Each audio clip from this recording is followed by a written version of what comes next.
La gestió de residus que fa el Consorci del Bages ha de canviar els propers anys per adaptar-se a la llei, que marca que els dipòsits controlats només s'hi poden dipositar residus prèviament tractats per minimitzar al màxim els efectes nocius que poden tenir sobre el medi ambient. Amb la construcció d'aquesta planta doncs, ens podrem ja posar sota els paràmetres doncs, de la normativa, avançar en aquest reciclatge, aquesta reutilització o reciclatge dels residus que ara mateix doncs, està en un 39% i que el 2020 ens hem marcat com a objectiu arribar al 60% i per tant amb aquesta planta podem fer un pas més en la minimització dels diversos efectes que generen els residus, com és el cas de l'efecte hivernacle que és produït per la generació de biogàs que produeixen aquests residus. Amb aquest pretractament s'elimina aquesta problemàtica, per tant es redueix substancialment el volum dels residus i per tant és un pas més endavant.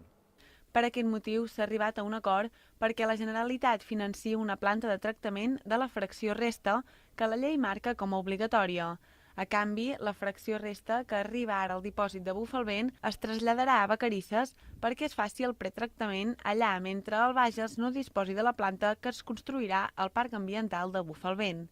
La planta que es farà en aquest parc costarà 10 milions d'euros que seran íntegrament finançats per la Generalitat, segons un acord que s'ha aprovat recentment al Consell Plenari del Consorci del Bages per unanimitat de tots els grups polítics. I que ens permetrà disposar d'una instal·lació perfectament homologable a nivell europeu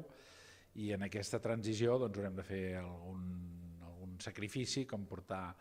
la brossa a Vacarisses, però serà una situació temporal per acabar tenint en condicions aquest abocador i aquest parc ambiental de Bufalvent.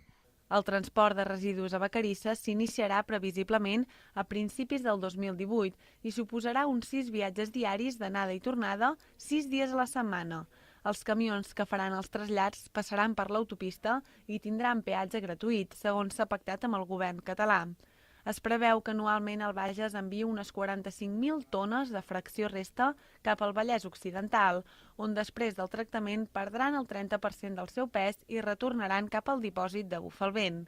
Aquest canvi, que serà operatiu fins al 2023, quan el Bages ja disposi de la planta de tractament de resta pròpia, no suposa cap canvi en la freqüència o l'horari de recollida als municipis.